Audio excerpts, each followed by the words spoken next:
ہمارے مسلمانوں کے جتنے بھی بڑے بڑے دن اور اہم راتیں ہیں ان کو ہم مناتے ہیں. منانے کا لفظ تو ہے لیکن اس منانے سے مراد یہی ہے کہ اس میں ہم اللہ کو مناتے ہیں.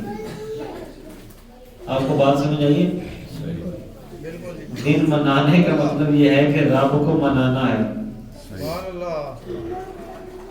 جو رسم و رواج اور مختلف تہذیبوں کے ساتھ رہنے کی وجہ سے خرافات ان دنوں میں ہم نے شامل کر لی ہیں، ان کا ان دنوں اور ان راتوں سے تعلق نہیں ہے.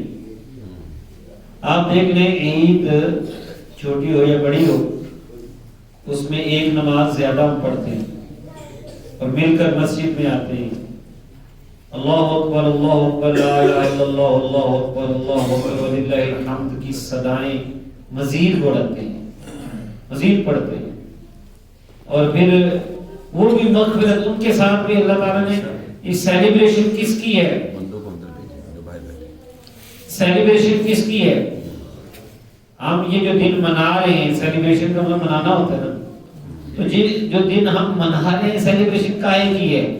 تو ایک چیز آپ کو مشترک نظر آئے گی، آپ سب احادیث کو دیکھ لیں، عید بقر ہو، عید فطر ہو، ماہ رمضان کی بابرکت راتیں ہوں، شب قدر ہو، شب برات ہو، یہ جتنے بھی اہم دن ہیں ان میں سیلیبریشن کی جو زیادہ بڑی وجہ ہے وہ اللہ تعالیٰ کی طرف سے بخشش مل جانا ہے.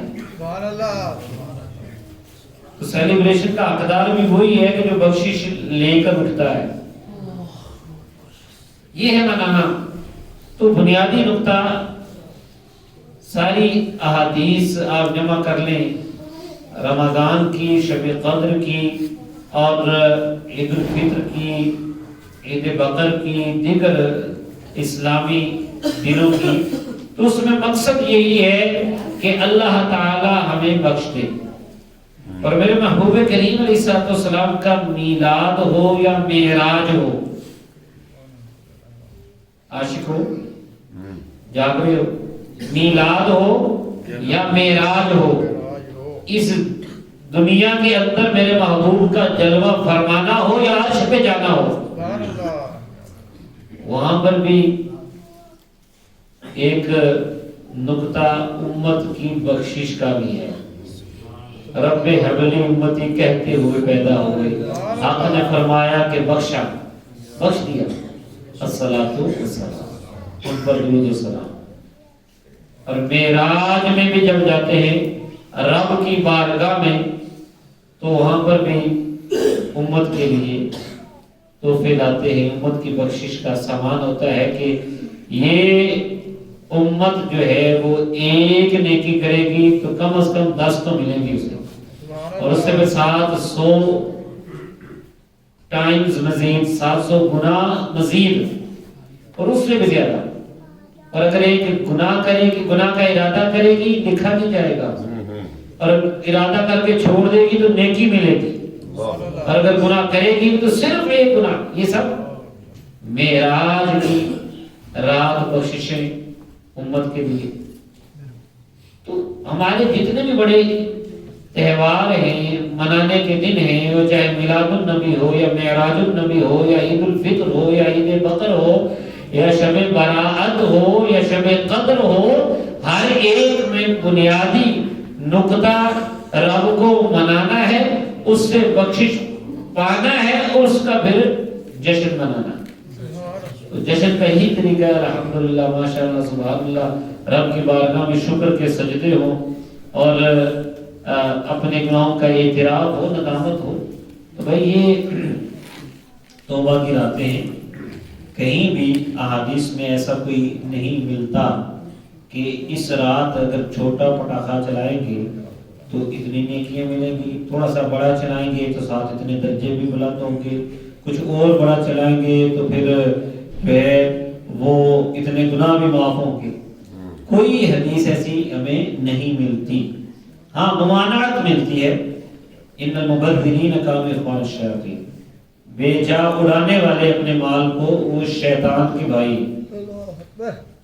وَلَا تُبَذِّرْ تَبْذِيرًا، بیجا مت اڑاؤ. تو ہمارا جو مزاج بن گیا ہے جشن منانے کا کہ دین کے معاملات میں بھی ہم نے غلط رسمیں، فحاشی اور ریانی، شور شرابہ، تکلیف پہنچانا. آج تو جن کو تکلیف دی ہے ان سے معافی مانگنے کی رات ہے. ہم پٹاخے بجا کر اور اس طرح پٹاخے چلا کر اور یہ چیزیں چلا کر لوگوں کو تکلیف پہنچا رہے ہیں، ماحول خراب کر رہے ہیں، یا اسی طرح جو دیگر اس میں غلط رسمیں ہیں، تو بھائی ہم بالکل اس کو درست نہیں کہتے. نہ ہی ہم یہ کہتے ہیں کہ یہ رات ایسی ہے کہ بس آج ہی کر لو پھر سارا سال جو مرضی کرتے ہو. کسی بھی عالم نے، ہمارے مولانا قاری محمد اقبال صاحب نے کبھی خطاب میں ایسا آپ سے فرمایا ہے کہ آج جو آت آنے والی ہے بس اس رات ہی عبادت کرنی ہے، باقی سارا سال چھٹی. یہ تو ہر روز 5 وقتہ اذان دلواتے ہیں کہ جی لوگوں کو بلاؤ بعد جماعت نماز کے. تو یہ بھی ہمارا کوئی نظریہ نہیں ہے. نہیں کہ جو غلط افراد و تفرید، مختلف نظریات لوگوں کے پھیلے اور بعض لوگ اعتراضات بھی کرتے ہیں. تو ہم تو بھائی یہ نہیں کہنے آئے کہ بس آج ہی آئیں گے، بس آ گئے ہیں مولا کریم. ویسے تو تیری رحمت ہر رات کو ہی برستی ہے، اور رات کے پچھلے پہر کا جو پیکج ہے، حین یبقی ثلث اللیل الآخر، جب رات کا آخری تیسرا پہر ہوتا ہے، فرمایا نبی پاک نے بخاری شریف کی حدیث، ینزل ربنا تبارک و تعالی، اللہ تبارک و تعالی خاص آسمان زمین پر توجہ فرماتا ہے. وہ ایوری نائٹ پیکج 1/3 جب باقی رہ جاتا ہے رات کا، وہ ہر رات ہی ہے. اور بلکہ توبہ اس سے بھی بڑھ کر 24/7 ہے. 24/7 ہے توبہ. فرمایا کہ سارا دن رب کا دست رحمت پھیلا رہتا ہے کہ کوئی رات کا گناہ کا توبہ کر لے، اور ساری رات رب کا دست رحمت کشادہ رہتا ہے کہ کوئی دن کا گناہ کا توبہ کر لے. وہ تو پیکج ہر وقت کے لیے، لیکن یہ کچھ خاص زرخیز لمحے ہیں.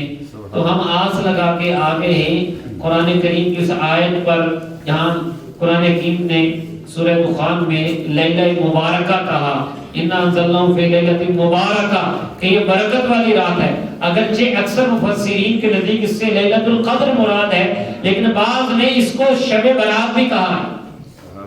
کیونکہ وہ مفسرین جو دوسرے وہ کہتے ہیں کہ قرآن تو نازل رمضان میں ہوا، تو یہ رمضان کے بارے میں ہے. تو یہ جو یہ کہتے ہیں کہ نہیں یہ لیلۃ المبارکہ سے شب برات مراد، وہ کہتے ہیں ٹھیک ہے نازل رمضان میں ہوا، لیکن حکم تو شب برات کو ہی ہوا تھا فرشتوں کے والے.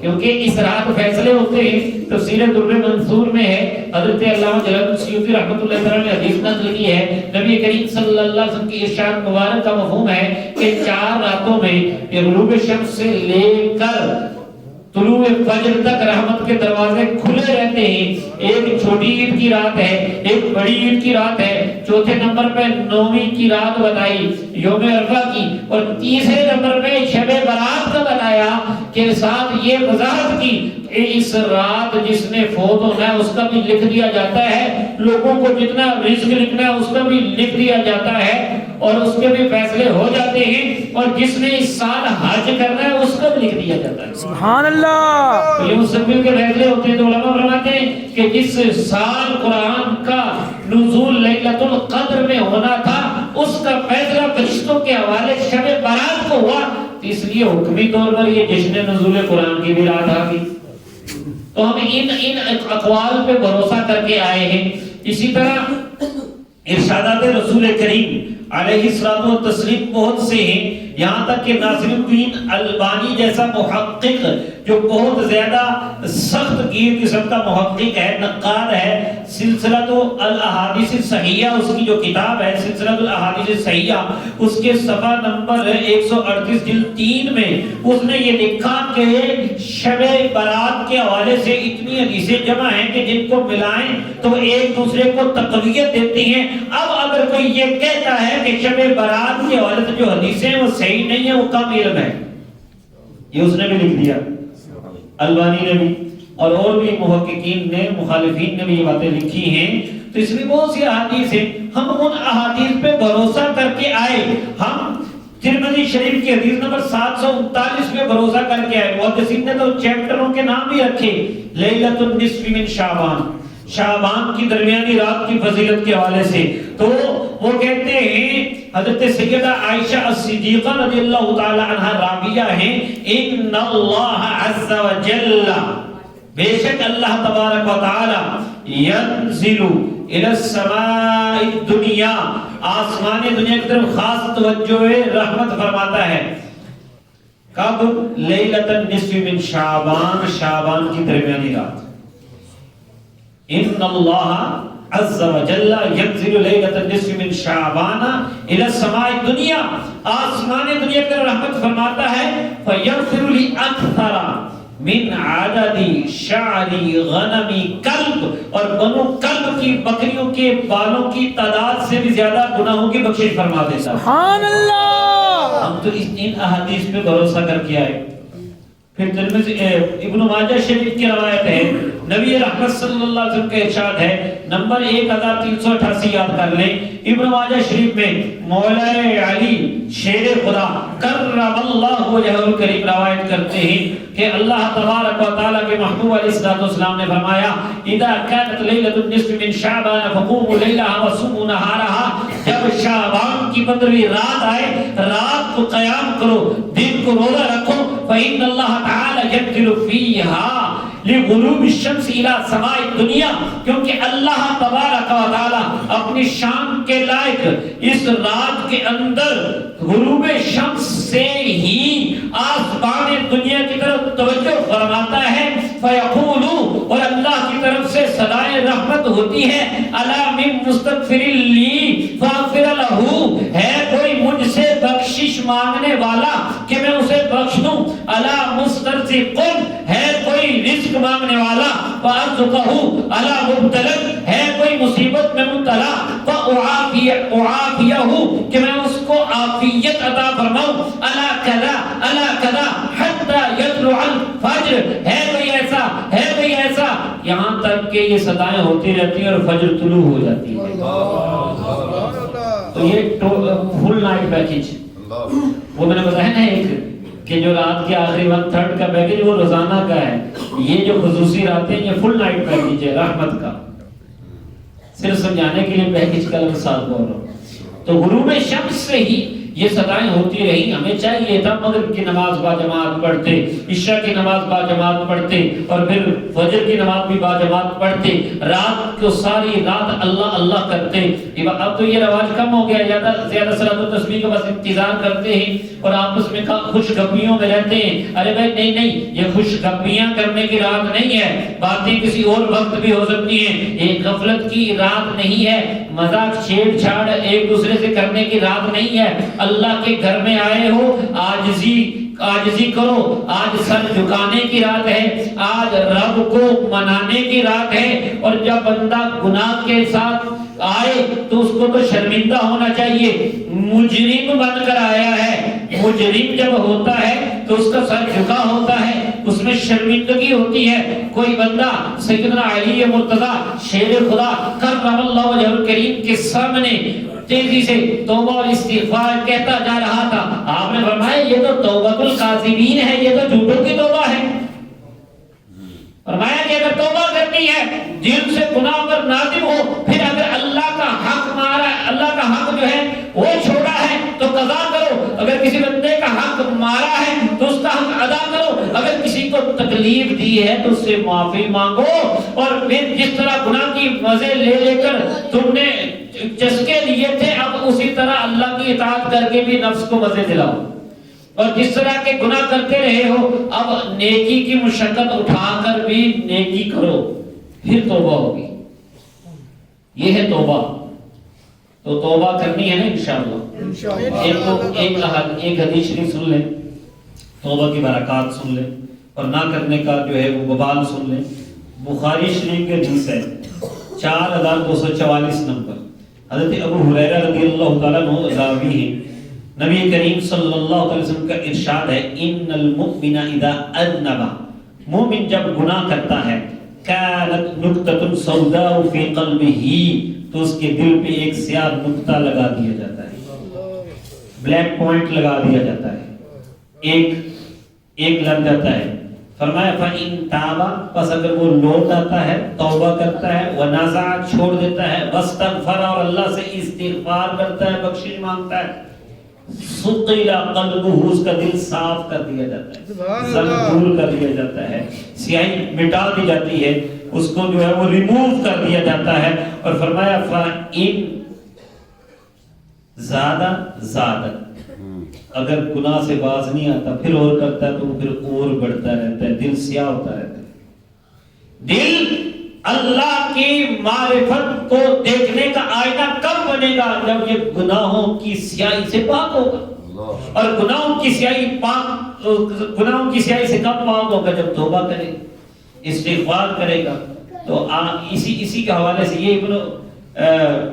اسی حوالے سے یہ حدیث شریف کے اندر یہ بھی ہے کہ نبی پاک نے فرمایا، جو قرآن کریم کی آیت ہے سورہ مطففین کی، کلا بل ران علی قلوبہم ما کانوا یکسبون، ہرگز نہیں بلکہ ان کے دل پر ایک داغ لگ جاتا ہے اس کے بدلے جو وہ کمائی کرتے.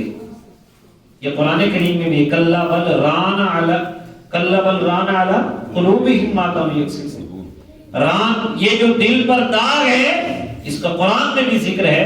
تو اس لیے دلوں کو صاف کیجیے.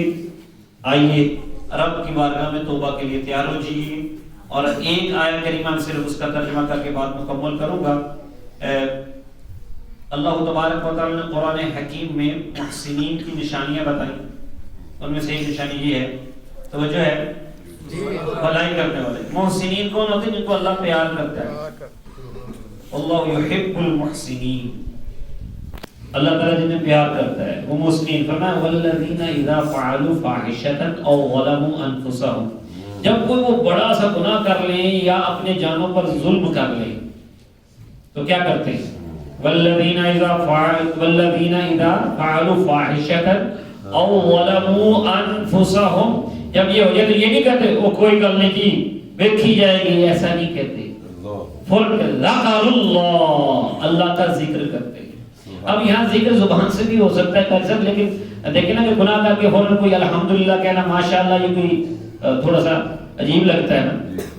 ذکر چلو استغفار کرے تو اور بات ہے، لیکن مجھے جو یہاں ذکر اللہ کا ترجمہ سمجھ آتا ہے نا، ذکر ایک تو ہوتا ہے زبان سے ذکر کرنا، ایک ہے دل سے یاد کرنا. جیسے ہی ان سے کوئی بڑا گناہ یا کوئی غلطی سرزد ہوتی ہے فوراً اللہ کی یاد آ جاتی ہے، اللہ کی نافرمانی کر دی میں نے. سمجھ آئی نا؟